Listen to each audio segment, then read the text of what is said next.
आज तक न्यूज़ के मुअज़्ज़ज़ नाज़रीन अस्सलाम वालेकुम। मुअज़्ज़ज़ नाज़रीन इकराम, इससे पहले आप इस कहानी की 59 एक साथ सुन चुके हैं। अब किस्त 60 मुलाहिज़ा फरमाए। थोड़ी देर कबल अगर मैं उससे बात न कर चुका होता तो शायद यही समझ लेता कि वो कहीं गई हुई होगी, लेकिन उस वक्त मुझे यकीनी तौर पर दाल में काला नजर आ रहा था। मैंने दोबारा पुश बटन पर उंगली रख दी और उसे कई सेकंड तक दबाए रहा। इमारत के किसी हिस्से में बजर की चीखने की आवाज सुनाई थी, लेकिन नतीजा वही ढाक के 3 पार्ट रहा। मैंने फाटक की कुंडी का जायजा लिया जो बाहर से मकफिल नहीं थी। मैंने फाटक और उसकी जैली खिड़की पर भी जोर लगा कर देखा, लेकिन वो दोनों अंदर से बंद थे। उसका मतलब था कि अगर वहां से कोई दीवार फांद कर बाहर नहीं निकला तो अंदर जरूर कोई न कोई मौजूद होगा। मैं उन्हीं मकानात का जायजा ले रहा था कि अंदर से सख्त बेहुदा आवाज उभरी। कौन है बे? मैं लबो लहजे पर अमूमन ताव खाने का आदी नहीं, लेकिन उस आवाज में न जाने कैसी ललकारती हुई तहकीर पोशीदा थी कि मेरी खोपड़ी बुरी तरह खोल उठी। तेरा बाप, दरवाजा खोल दो वरना हड्डियां तोड़ दूंगा, मैंने भंदाए हुए लहजे में कहा। मेरे जवाब पर अंदर से हज़ियानी हंसी की आवाज सुनाई थी।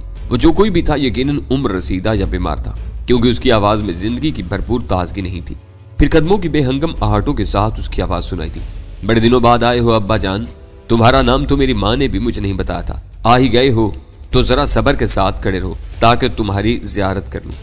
लहजा वाज़े तौर पर काटदार और जहरीला था। वो जो कोई भी था बदतरीन हालात से भी मजाक हासिल करने की खुदादाद सलाहियत से माला माल था। पर्दावल्दियत के हवाले से उस कदर अटल और इस्तज़ाइया जवाब न दे पाता।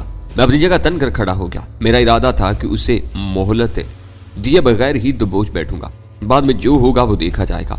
आहटें गैर मुतवाज़न और बेतरतीब थी जो बतदरीज करीब आती जा रही थी। मुझे शुबा हुआ कहीं आने वाला नशे की झोंक में ना हो। ऐसा होता तो मेरा काम खासा आसान हो सकता था। मैं असाबी तनाव की हालत में तसादम के लिए तैयार खड़ा हुआ था कि अचानक छोटा फाटक खुल गया। मैं अपने कदो कामत के किसी शख्स की तवक्को में सतह जमीन से कमोबेश 6 फुट की बुलंदी पर निगरा था, लेकिन दरवाजा खुलने पर वहां कुछ भी नजर न आया। खुलते हुए फाटक में से खला और फिर स्टोन हाउस का अकबी बरामदा नजर आ रहा था, लेकिन ये सूरत हाल ज्यादा देर कायम नहीं रह सकी, क्योंकि लहजा भर बाद ही कोई डैडी का नारा मार कर मेरी पिंडियों से किसी खूनखार जोंक की तरह लिपट गया था। यूं महसूस हो रहा था जैसे वो मेरी पिंडियों की हड्डियां तोड़ डालने का मुसम्मम इरादा कर चुका हो। वो जो भी था बता का ताकतवर था। मैंने महसूस किया कि अगर उसके हमले का फौरी तदारक न किया गया तो वो देखते ही देखते मेरे पैर उखाड़ कर मुझे मुंह के बल जमीन पर गिरा देगा, या मेरी मुजाहमत की सूरत में कम अज कम एक आध हड्डी ही तोड़ डालेगा। मैंने तकलीफ और दर्द का एहसास होती ही अपनी बुलंद निगाही पर लानत पेशी और फिलफोर 6 फुट से 3 फुट की सतह पर उतर आया तो देखता हूँ कि एक जवानुल उम्र और तनोमंद कुबड़ा मेरी पिंडलियों को गिरफ्त में लिए मुझे अंदर घसीट ले जाने के लिए कोशा है। ठहरो, मैंने तहकमाना लहजे में कहा। मुझे कोई गलत फहमी हुई थी। मैं किसी कुबड़े का बाप हरगिज नहीं हो सकता। अब तो यह फैसला अंदर ही हो सकेगा। वो बदस्तूर मेरी पिंडलियों पर जोर आजमाई करते हुए बोला, कुबड़े को देखकर अब वल्दियत से ही इनकारी हुए जा रहे हो। ये जुल्म तो मैं हरगिज बर्दाश्त नहीं करूंगा। इस दौरान में मैं अपने दिफा से गाफिल नहीं रहा था, लेकिन पिंडलियों पर भरपूर कुव्वत सर्फ करने के बाद मैं अंदाजा लगा चुका था कि उस इंसानी जोंक से बासानी छुटकारा आसान नहीं था। लिहाजा एक बार उसने जैसे ही सांस लेकर पूरी कुव्वत के साथ मेरी पिंडलियों के गिर्द अपने बाजू की गिरफ्त मजबूत करने की कोशिश की। मैंने उस तरह अपने जिस्म का पूरा बोझ आगे की तरफ डाल दिया जैसे मैंने उसकी गिरफ्त के सामने शिकस्त तस्लीम कर ली हो। वो शायद 2-4 बार मुजाहमत की तवक्को कर रहा था। मैंने यूं अचानक हाथ पैर डाले तो वो बुखला गया। जितनी देर में वो मेरी हिकमत अमली समझता, उसके कदम उखड़ चुके थे और वो खुद को मेरे गिरते हुए बदन के बोझ से बचाने के लिए कोशा था। उसकी कोई कोशिश बार आवर न हो सकी और मैं उसे दबोचे हुए उस तरह फाटक के अंदर जमीन बोस हुआ कि मेरे दोनों घुटने पूरी सख्ती के साथ उसके सीने में उतरते जा रहे थे। ये क्या हो रहा है? वो मेरे घुटने अपने सीने से उठाने की नाकाम कोशिश करते हुए मुश्किल हकलाया। यह हलवाड़ा हो रहा है। मैंने उसके नरखरे के करीब अपने दाहिने घुटने का दबाव बढ़ाते हुए तल्ख लहजे में कहा, अब तुम इतने कम सिन भी नहीं हो कि इस बात का मतलब न समझ सको। मैं सब कुछ समझ गया हूँ। वो मेरे दाहिने घुटने की वहशियाना गिरफ्त से बचने की कोशिश करते हुए बुलबुलाया, तुम मुझसे ये जायदाद किसी तरह नहीं छीन सकते। मैं अपनी जान पर खेल जाऊंगा। दिमाग खराब हुआ है तेरा? मैंने उसकी गर्दन पर भरपूर हाथ रसीद करते हुए कहा, और इस बार वो बुरी तरह तड़प कर मेरी गिरफ्त से निकल गया। मेरी गिरफ्त से आजाद होते ही वो स्टोन हाउस के पुख्ता फर्श पर लुढ़कता हुआ काफी दूर तक चला गया। फिर हाँपते हुए अपने कदमों पर खड़ा होकर मुझे कीना तोज नजरों से घूरने लगा। रक्षी कहाँ है? मैंने अपनी जगह खड़े खड़े गुर्राते हुए सवाल किया। मैं किसी रक्षी को नहीं जानता। वो अपनी गर्दन सहलाते हुए गुस्सीले लहजे में बोला, तुम कौन हो और यहाँ क्या कर रहे हो? अरे वाह, वो बना कर बोला, उल्टा चोर कुतवाल को डांट रहा है। अबे ये मेरा घर है और मैं इसका मालिक हूँ। समझ गया, अब जाता है या दूसरी तरकीब इस्तेमाल करना पड़ेगी मुझे।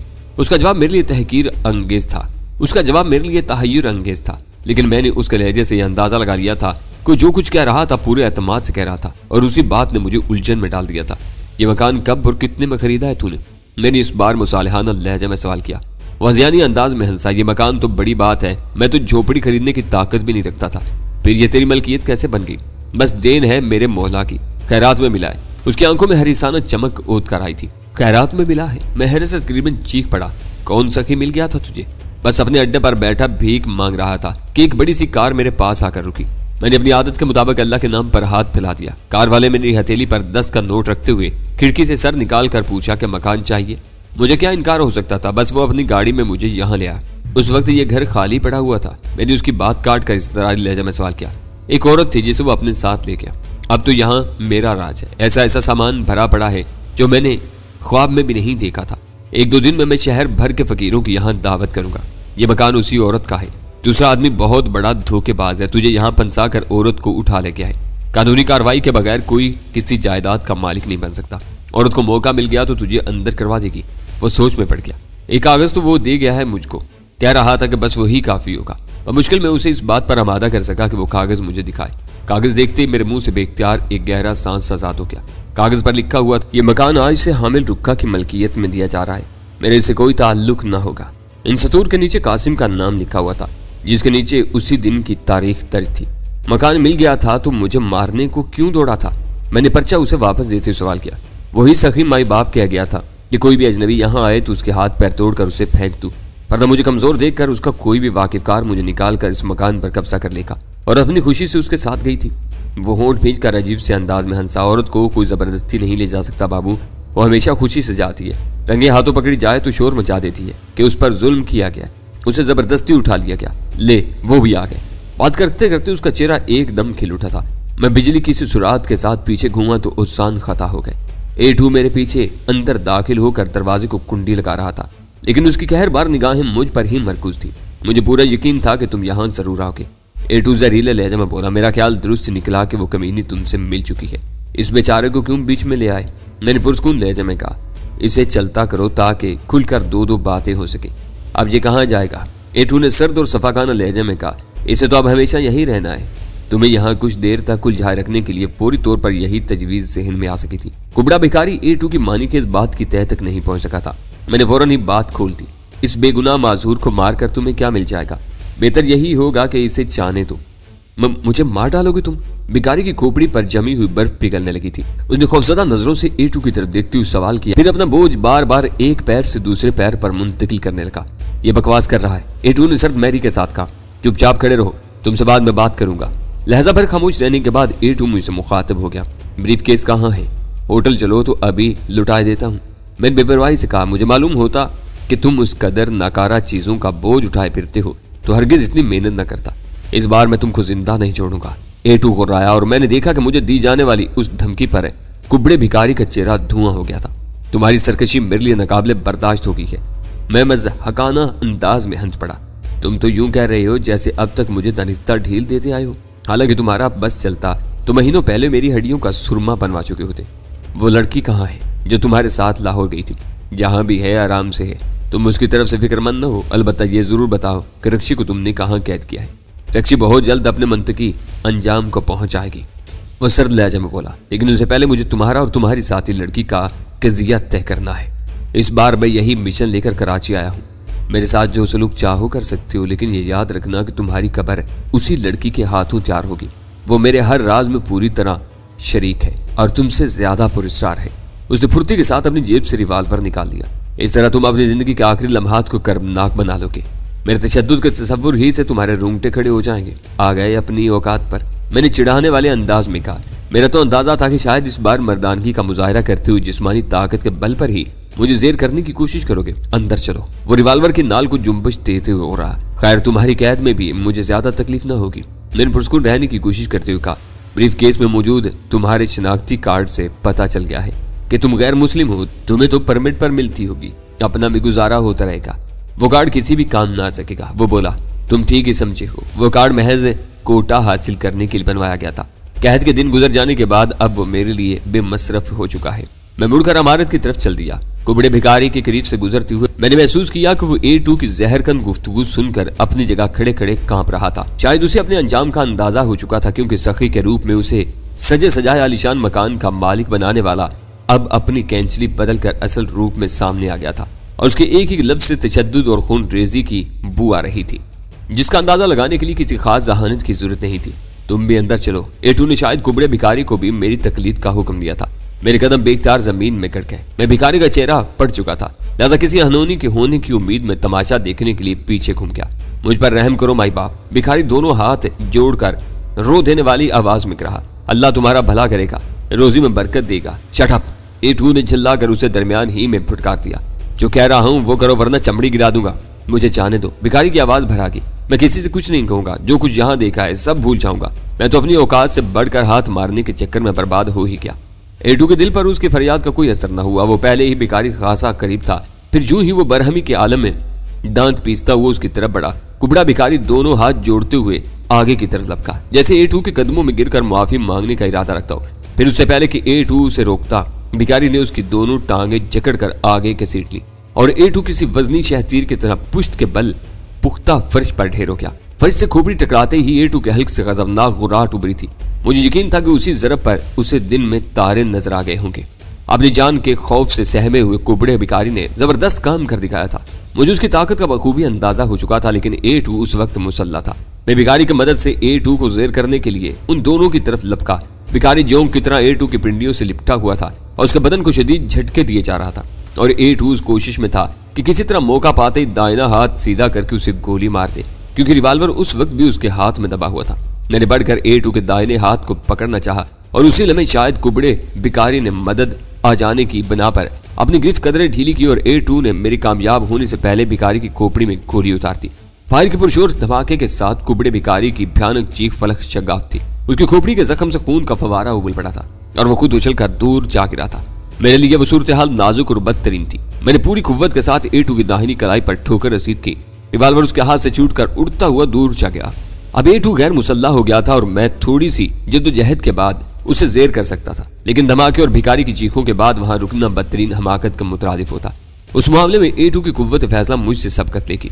मैं मुतजब्जब रहा और उसने फर्श से उठते ही मुझे उलझने के बजाय निकासी के रास्ते की तरफ तोड़ लगा दी। मैं भी बिला तामुल उसके पीछे हो लिया।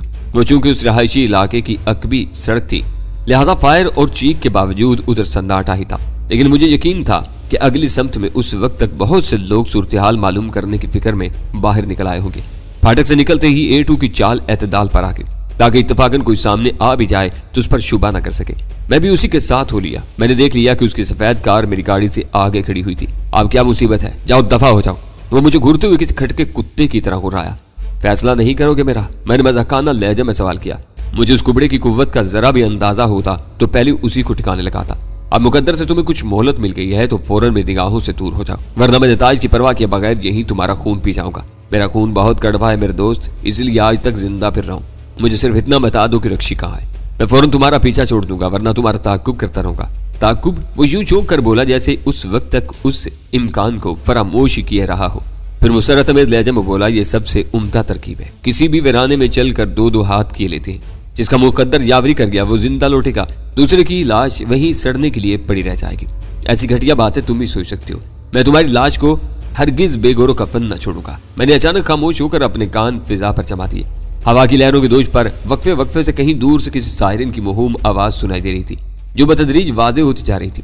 मेरे जहन में पहला ख्याल यही आया कि शायद इस इलाके के किसी मकीन ने फायर और चीख के बारे में पुलिस को खबर कर दी है। मैं अपनी कार के करीब रुक गया। फिर आ रहे हो ना मेरे पीछे? उसने आगे बढ़ते हुए ताईद तलब लहजे में सवाल किया। मैं हाथ हिलाकर ड्राइविंग सीट पर बैठ गया। जब उसकी कार स्टार्ट होकर काफी आगे निकल गई तो मैंने फुर्ती के साथ कार वापस घुमाई और मुखालिफ समत में रवाना हो गया। पुलिस कार के सायरन का शोर अब खासा करीब आ चुका था। मैंने अकबनुमा आईने में देखा कि A2 ने भी अपनी कार वापस मोड़ ली थी। शायद वो मुझे फांसने के लिए कोई मौसर तदबीर सोच चुका था, जब ही साथ चलने पर मुसर था। लेकिन मैं किसी भी कीमत पर अपनी सलामती को दाव पर लगाने के लिए आमादा नहीं था। अस्टाउन हाउस में रिवाल्वर हाथ से निकल जाने के बाद A2 मेरे बराबर आ गया था, लेकिन मुझे यकीन था कि जब वो दूसरी बार मेरे पीछे बरामद होगा तो न सिर्फ किसी आती असलहे से लैस होगा, बल्कि एक आध कीमियावी चुटकुला भी साथ ले आएगा, ताकि मुझे कुछ सोचने का मौका दिए बगैर जेर कर सके। उसे अपने पीछे आते देखकर मैंने कार फौरन ही एक गली में मोड़ ली और फिर मैं समत या फासले का तयन किए बगैर गलियों में भटकता रहा। कमोबेश 10 मिनट बाद एक मानूस सड़क नजर आई तो मैदान साफ था। मेरे जहन में रह रहकर कुबड़े भिखारी का पैकर सर उठा रहा था, जो बेचारा खैरात में मिलने वाली एक कोठी के लालच में आखिरकार अपनी जान गंवा बैठा था। उस बदनसीब की रहम अंगेज सूरत अपनी जगह थी और दूसरी तरफ रक्षी भी गायब हो चुकी थी और भिखारी के बयान के मुताबिक उसे ले जाने वाला A2 था। 3 दिन पहले जहांगीर पुरस्कार तौर पर गायब हुआ और अब रक्षी दिन दहाड़े अपने घर से उठा ली गई थी। मुझे यूं महसूस हो रहा था जैसे मेरे लाहौर में मौजूदगी के दौरान कराची के हालात कुछ अजीब सी नहज पर चल पड़े थे, जिनका बज़ाहिर कोई सर पैर नजर नहीं आता था। ले देकर बस यही एक इम्कान जहन में आता था कि उन लोगों से यकीनी तौर पर कहीं न कहीं कोई ऐसी संगीन बेएहतियाती सरजद हुई थी कि A2 बजाते खुद फौरन ही उस लम्हा पर कराची के मामलात में दिलचस्पी लेने पर मजबूर हो गया था और उसने कराची आते ही सबसे पहले रक्षी पर हाथ डाला था, जो मेरी दोस्त और हमदर्द थी। एक दिन में 2 बार A2 से टकराव होना कोई मामूली बात नहीं थी और दोनों ही बार हालात के तहत हम दोनों एक दूसरे का कुछ बिगाड़े बगैर अपनी अपनी राह पर हो लिए और इस सारी जमा तफरीक के नतीजे में कुबड़ा भिखारी बेमौत मारा गया था। उस वक्त मेरे जहन में रह रहकर एक नाम सर उबार रहा था, अजीज अहमद, जो किसी जमाने में कासिम का दस्ते रास हुआ करता था। फिर कासिम की मौत के बाद कुछ रोज के लिए वो लापता हो गया और जब तंजीम की तरफ से कासिम का मनसब रक्षी को सौंपा गया तो उसने बिखरे हुए लोगों को यकजा करने की कोशिश में अजीज अहमद से भी राब्ता कायम किया, लेकिन अजीज ने 2 टुक अल्फाज में उसके लिए काम करने से इनकार कर दिया। फिर मुझे A2 के ब्रीफ केस में से कागज का एक पुर्जा मिला जिस पर अजीज अहमद का नाम लिखा होता। उस बारे में थोड़ी ही देर पहले रक्षी से मालूम हुआ था कि अजीज ने उन दिनों बंदरगाह के इलाके में 3रे दर्जे का एक होटल खरीदा हुआ था और शाम को अमूमन वहीं पाया जाता था। A2 के ब्रीफ केस से उसका नाम बरामद होने की वजह से उसकी जात मेरे लिए अहमियत इख्तियार कर गई थी और मेरा ख्याल था कि उससे मुझे कोई ना कोई अहम सुराग जरूर मिल सकेगा, लेकिन मेरे लिए कर्नल जवारज़ैदी की कार अब मखदूज हो चुकी थी। A2 से देख चुका था और दूर से भी पहचान सकता था। मुझे ख्याल आया कि कहीं A2 कार के नंबरों के सहारे रजिस्ट्रेशन ऑफिस से कार के मालिक का सुराग न लगा ले। ऐसी सूरत में वो कर्नल जवारज़ैदी पर अपनी तवज्जो मरकूज कर देता और फिर ये मालूम होते ही कि कर्नल एक जवान लड़की का भी बाप है, उसके जहन में गजाला का नाम उभरता जिसकी तस्वीर की तंजीम में खासी तशहीर हुई थी। फिर गजाला की शिनाख्त के साथ ही दुश्वारियों का एक नया बाब खुल जाता। मैंने फौरन ही गाड़ी रास्ते में छोड़ने का फैसला कर लिया। शहर के एक बारोनक इलाके में कार पार करके मैं टैक्सी से घर रवाना हो गया। गाड़ी कहाँ गई? मुझे टैक्सी से बरामद होते देखा गजाला के बाप ने लठ मार अंदाज में सवाल किया। रात चोरी होगी, मैंने मुस्कुराते हुए कहा। उसकी आंखें हैरत से पेशानी पर जा चढ़ी। क्या कह रहे हो? अभी सुबह तो तुम लेकर गए हो, रास्ते में छोड़ आया हूँ, आपको उसकी चोरी की रिपोर्ट दर्ज करवाना है, मैंने कहा और वो इस इकदाम का सबब मालूम करने पर तुल गया। मैंने उसे इख्तिसार के साथ मकसद से आगाह किया तो फौरन ये रिपोर्ट दर्ज करवाने रवाना हो गया। उसे खदशा था कि अगर कार की बाजियाबी में ताखीर हो गई तो कहीं सचमुच में ना चुरा ली जाए। उसके जाते ही गजाला मेरे पास आ पहुंची। बहुत जल्द वापस लौट आए हैं आप? हाँ, रक्षी को बद्दुआ लग गई तुम्हारी। क्यों, क्या हुआ? उसने हैरत से सवाल किया। मेरे पहुंचने से पहले A2 से उठा कर ले गया। मुझे वहां उलझाए रखने के लिए एक भिखारी को वहां छोड़ गया था और उस मकसद में पूरी तरह कामयाब रहा। रक्षी को कहीं पहुंचा कर वापस आया तो मैं वही भिखारी के साथ उलझा हुआ था। तो क्या वो पहले ही रक्षी की तरफ से खटक गया था? बज़ाहिर तो यही मालूम होता है। इस वक्त वो मेरे हाथों से बाल बाल बचा है। अगर वो भिखारी उसके हाथों न मारा गया होता तो A2 उस वक्त मेरा कैदी होता। क्या यह मुमकिन नहीं कि रक्षी ने A2 के साथ मिलकर आपको घेरने की कोशिश की हो? वो पूरी कहानी खामोशी के साथ सुनने के बाद बोली। A2 को सिग्नल देकर खुद ही वहां से खिसक गई हो ताकि आपकी निगाहों में बदस्तूर अच्छी बनी रहे। कोड़ी तो बहुत दूर की लाई हो, मैंने मुस्कुराते हुए कहा। कुबड़े भिखारी ने भी जो कुछ बताया उससे यही जाहिर होता है कि रक्षी अपनी मर्जी से A2 के साथ गई थी, लेकिन सवाल यह पैदा होता है कि उसे ऐसा करने की क्या जरूरत थी। जहां तक मैं उसके मिजाज को समझ चुका हूँ, वो बहुत जिद्दी औरत है। उसे अपने फैसले तब्दील करने पर आमादा करना बहुत मुश्किल काम है। एक बार वो A2 के खिलाफ बगावत का फैसला कर चुकी है तो अब उसके साथ हरगिज मुखलिस न हो सकेगी। फिर अब आप उसे भी तलाश करेंगे। मिल गई तो आज़ाद करवा ही लूँगा, वरना असल निशाना इस बार A2 है। A2 बड़ा अजीब सा लगता है, वो बोली। मालूम होता है हम किसी अफसानवी दुनिया की बातें करें, आप उसका नाम क्यों नहीं लेते? क्या नाम लूं? जब उसने खुद ही अफसानवी रूप धारा हुआ है तो हम क्या कर सकते हैं? पहले तुकीर के नाम से सामने आया, फिर आज सुबह लाहौर से पता चला कि उसका नाम राजा ज़हूर अहमद है। ब्रीफकेस खोला तो परवेज अहमद के नाम का शनाख्ती कार्ड सामने आ गया। अब बताओ कि उसका जिक्र किस नाम से किया जाए? उसके अलावा तो सभी सामने आ चुके हैं। आप भी ठीक ही कहते हैं, वो मुस्कुराते हुए बोली। फिर अब किधर का कसद है? बंदरगाह के इलाके की खाक छानने का इरादा है। इस बार असलहा साथ लेकर निकलूंगा। पस्तौर और फालतू राउंड के साथ ही गजाला के इमा पर मैंने A2 के ब्रीफकेस से बरामद होने वाली पोटाशियम साइनाइड की शीशी एक सिरिंज समेत साथ ले ली और फिर वहां से रवाना हो गया। पहले मेरा इरादा था कि एक चक्कर फैक्ट्री का भी लगाऊंगा, क्योंकि उधर के मामलात से मैं काफ़ी अरसे से लाताल्लुक होकर रह गया था मेरा ख्याल था कि तवील और नाकाम निगरानी के बाद फैक्ट्री का पीछा छोड़ दिया गया होगा, लेकिन फिर मैंने प्रोग्राम बदल दिया। A2 शहर में मौजूद था और मेरी यहाँ आमद से भी पूरी तरह वाकिफ था। वो सोच सकता था कि शायद मैं मौका मिलते ही फैक्ट्री का रुख करने की कोशिश करूं। ऐसी सूरत में मेरा वहां अचानक कयामत से कम न होता। मैंने नगीना सिनेमा के करीब टैक्सी छोड़ दी।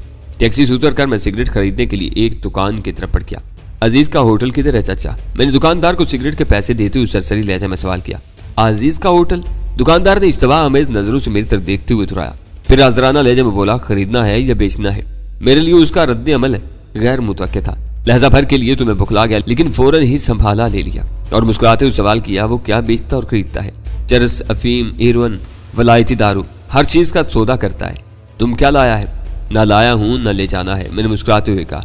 वहाँ मेरे गांव का एक छोकरा काम करता है, उसे उसकी माँ का खत पहुंचाना है। मैं कोई गलत धंधा नहीं करता। फिर रोटी किधर से खाता है बाबू? वो बिगड़ कर तल्ख लहजे में बोला, दाल, चावल, पान, सब्जी बेचो तो कारपोरेशन से इनकम टैक्स सर पर आने लगते हैं। चरस, हेरोइन को कानून मानता ही नहीं। जितना चाहे बेचो और खरीदो, इसका हिसाब न देना पड़ता है, न कोई डर खौफ होता है। जायज कारोबार पर जुल्म यूं भी बढ़ता रहा तो एक दिन सब लोग रास्ते पर आने लगेगा। मैं खुद यही काम करता हूँ, भाड़ा दे दिलाकर भी 4 पैसे कमा लेता हूँ, बाकी सब तो वैसे ही मंदा धंधा है। उस दिलचली की गुफ्तगू दिलचस्प थी, लेकिन मेरे पास इतना वक्त नहीं था, लिहाजा मैंने उस मौजू को आगे बढ़ाने के बजाय उससे अजीज का होटल याद दिलाया तो वह हंस पड़ा और खिफत अमेज लहजे में बोला, माफ करना बाबू, जरा दिमाग को गर्मी चढ़ गई थी। पहले मैं भी ये सब कुछ बुरा समझता था और हर वक्त परेशान रहता था। वो मुझे अजीज के होटल का रास्ता बताने लगा और मैं ये सोचने पर मजबूर हो गया कि खराबी कहाँ थी। मुआशरे में खराबियां दिन ब दिन नासूर की तरफ फैलती जा रही थी। 15-20 बरस पहले भी खराबियां थीं, लेकिन उन्होंने मुआशरे की मुसलमा इकदार का दर्जा हासिल नहीं किया था। रिश्वतखोर चोरी छुपे डरते डरते रिश्वत लेता था। मिलावट करने वाला दलेर नहीं था, उसी कदर मिलावट करता था कि गाहक को शुबा न हो सके। हर एक से छुपकर अपना शौक पूरा करता था, लेकिन अब तो आवे का आवा ही बिगड़ा हुआ नजर आने लगा था। रिश्वत हक समझकर खुले आम तलब की जा रही थी। बेगैरती के साथ खुले बंदों सौदे किए जाते थे। मिलावट तिजारत का एक बुनियादी रुकन बन चुकी थी। ऐसा मालूम होता था जैसे तमाम तागूती ताकतों ने बाहिमी ताउन का मुआहदा करके अच्छाइयों को जड़ से उखाड़ फेंकने का तहैया कर लिया था। अल्लाह के उस मशकूर व ममनून बंदे के बयान के मुताबिक अजीज का होटल ज्यादा दूर नहीं था। मैं होटल की तरफ रवाना हुआ तो बस एक ख्याल ज़हन पर तारी था कि अगर मुझे मुल्क का आमरे मुतलिक बना दिया जाए तो मैं इन खराबियों की किस बुनियाद पर सबसे पहले ज़रब लगाऊंगा।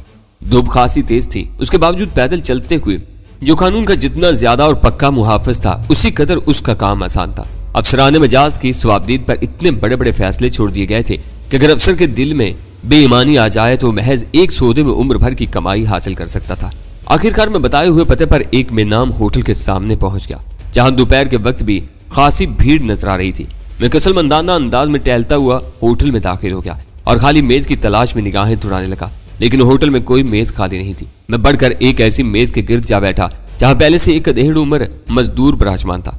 मेरे बैठते ही एक नोखेज लड़के ने पानी से भरा हुआ स्टेनलेस स्टील का जग और गिलास पूरी कुव्वत से मार्बल की मेज पर लाटेगा। उसी लम्हे मिले जुले शोर में तेज घंटी की आवाज गूंजी। मैंने सर घुमाया तो काउंटर पर 2 अफराद खड़े थे। भाई से 2.5 रुपया। होटल के किसी गोशे से एक आवाज गूंजी और काउंटर वाला अपने सामने वालों को रेजगारी लुटाने लगा। लिबास के एतबार से मैं होटल में मौजूद लोगों से बिल्कुल अलग नजर आ रहा था। चल में चारों तरफ देखने के बाद मैंने जग में से पानी निकाल कर पिया और टेबल वाले को एक चाय का आर्डर दे दिया। उसी दौरान में मेरे सामने बैठा हुआ अधेड़ उम्र मजदूर कई बार तजस्सुस अमेज निगाहों से मेरा जायजा ले चुका था, लेकिन यूं ही मैं उसकी तरफ मुतवज्जा होता वो मुझसे लाताल्लुक नजर आने लगता। जो मुंह तोड़ने की खातिर मैंने जेब से सिगरेट का पैकेट निकाला और माचिस के लिए सामने वाले की तरफ हाथ बढ़ा दिया। उसने बेनियाजी के साथ मुट्ठी में दबे हुए सिगरेट के टोटे का गुल छाड़ कर वही मेरी तरफ बढ़ा दिया। मैंने सिगरेट सुलगाकर शुक्रिया के साथ टोटा उसे वापस कर दिया। चाय पीते हुए मैंने अपनी हिकमत अमली में फौरी तौर पर रद्दोबरद कर डाला और अपने सामने वाले से बात करने का इरादा बिल्कुल तर्क कर दिया। प्याली खाली करके मैं काउंटर पर पहुंचा और पैसे अदा करते हुए काउंटर वाले से सवाल कर बैठा, अजीज भाई किधर है?